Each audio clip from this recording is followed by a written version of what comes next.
Good afternoon guys.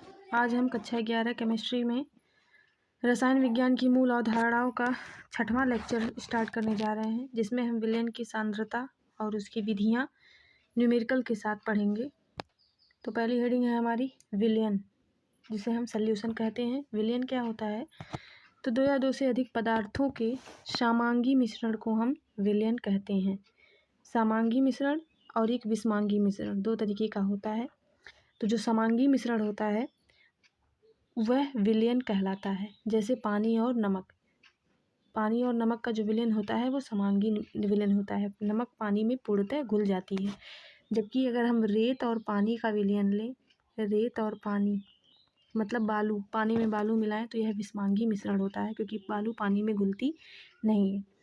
विलयन में कम से कम दो घटक होते हैं, एक होता है विलायक और एक होता है विलेय। विलायक क्या होता है? जो अधिक मात्रा में होता है, या दूसरे शब्दों में हम कह सकते हैं कि जिसमें हम घोलते हैं, पदार्थ को जिसमें हम घोलते हैं वो हमारा विलायक कहलाता है। दूसरा होता है विलेय, जो कम मात्रा में होता है। दूसरी लैंग्वेज में कि जिसको हम घोलते हैं। विलायक का मतलब जिसमें घोला जाता है, जिसमें घोला जाता है, और विलेय का मतलब जिसको घोला जाता है, जिसको घोला जाता है। अब जैसे H2O + NaCl = मिश्रण, जैसे पानी में हमने नमक घोला तो ये हमारा एक मिश्रण बन गया। अब इसमें पानी क्या है? H2O अधिक मात्रा में है। अधिक मात्रा में है तो ये किसका काम करेगा? विलायक, जिसको हम सॉल्वेंट कहते हैं और इसको हम A से प्रदर्शित करते हैं। नमक हमारा कम मात्रा में होगा, कम मात्रा में है तो इसे हम क्या कहेंगे? विलेय, और इसको हम कहते हैं सॉल्यूट, जिसको हम B से डिफाइन करते हैं। और मिश्रण, इन दोनों को घोलने पे जो मिश्रण बना है वो हमारा क्या कहलाता है? विलयन, जिसको हम सॉल्यूशन कहते हैं, और इसे हम T से डिफाइन यहाँ पे करते हैं। मतलब जो विलयन होता है वो विलायक और विलेय से मिलकर बना होता है। अब विलायक का भार, विलायक हमारा A है, विलेय B है, विलयन T है, तो विलायक के भार को हम WA से डिफाइन करेंगे, विलेय को भार को WB से, और विलयन के भार को हम WT से डिफाइन किए हैं। विलयन का आयतन को हम V से डिफाइन करते हैं, चूँकि विलायक का है तो VA हो गया और विलयन का है तो VT हो गया। अगला है विलयन की सांद्रता क्या होती है? Concentration of solution. तो सांद्रता का मतलब होता है कि विलायक में एक विलेय की घुली हुई निश्चित मात्रा, मतलब किसी विलायक में एक निश्चित मात्रा में जो विलेय घुली होती है उसकी मात्रा को हम विलयन की सांद्रता कहते हैं। सांद्रता को व्यक्त करने के लिए कुछ विधियां हैं जो प्रयोग में लाई जाती हैं। तो पहली विधि है हमारी द्रव्यमान प्रतिशतता, जिसे हम भार प्रतिशतता कहते हैं या मास परसेंटेज कहते हैं, वेट परसेंटेज, जिसे हम W% या M% से डिफाइन करते हैं।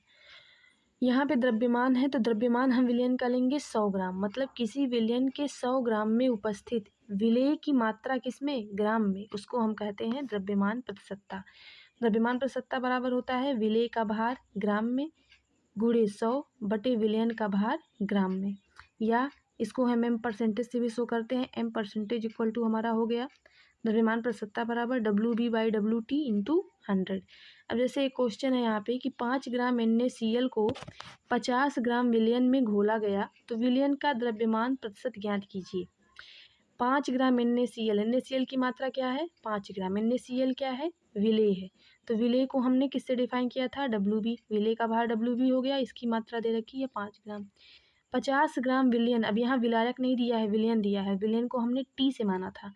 विलयन का भार हो गया WT, जो कि दिया है 50 ग्राम। द्रव्यमान प्रतिशतता बराबर होता है विलेय का भार बटे विलयन का भार गुणे 100। तो यहाँ पे विलेय का भार दिया है 5 गुणे 100 बटे हो गया 50 = आ गया 10%, मतलब कि इसका जो द्रव्यमान प्रतिशतता है वो कितना है? 10%। अगला क्वेश्चन है कि 20 ग्राम ग्लूकोज को 180 ग्राम जल में घोला जाए तो विलयन की सांद्रता भार प्रतिशत या द्रव्यमान प्रतिशत में ज्ञात कीजिए।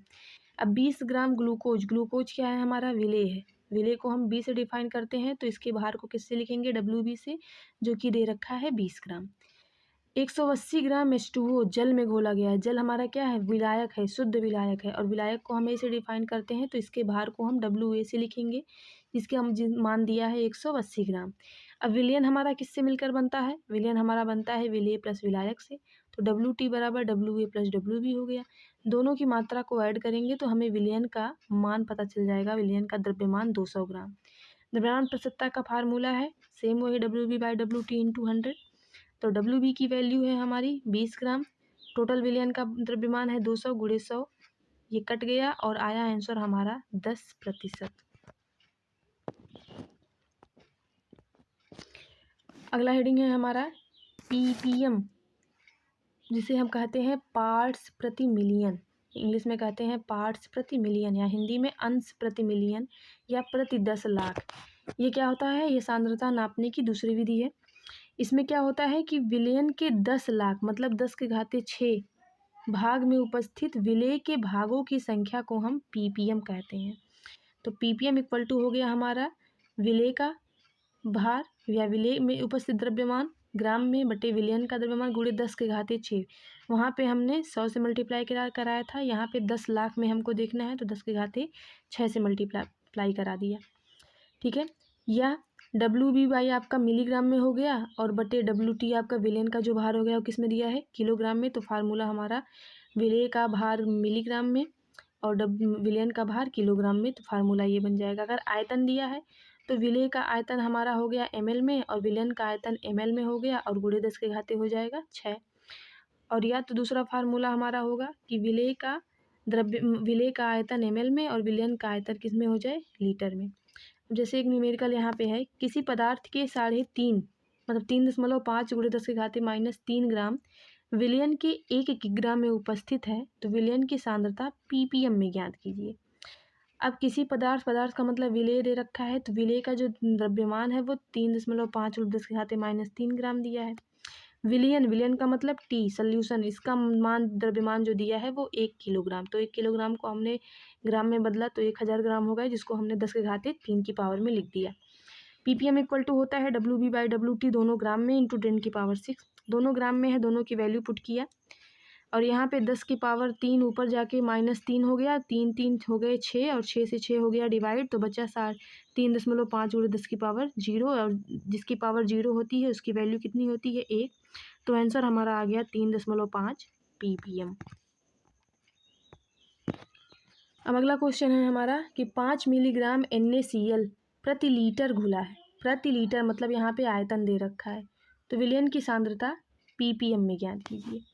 अब NaCl हमारा विलेय है, इसकी मात्रा दे रखी है 5 ग्राम, तो WB हो गया हमारा 5 मिलीग्राम। प्रति लीटर आयतन दिया है विलयन का, मतलब विलयन का आयतन 1 लीटर हो गया। ppm हमको निकालना है तो एक फार्मूला हमने और लिखा है कि यदि विलेय का भार और विलयन का आयतन दिया रहे तो हम कौन सा फार्मूला लगाएंगे? तो ppm इक्वल टू विलेय का भार मिलीग्राम में बटे विलयन का आयतन लीटर में। इसकी वैल्यू दी है 5, इसकी वैल्यू दी है 1, 5/1 बराबर हो गया कितना? 5 ppm। तो ये था विलयन की सांद्रता ज्ञात करने की विधियाँ और उनसे रिलेटेड न्यूमेरिकल। और न्यूमेरिकल के लिए नेक्स्ट वीडियो में सॉल्व कराया जाएगा। थैंक्स।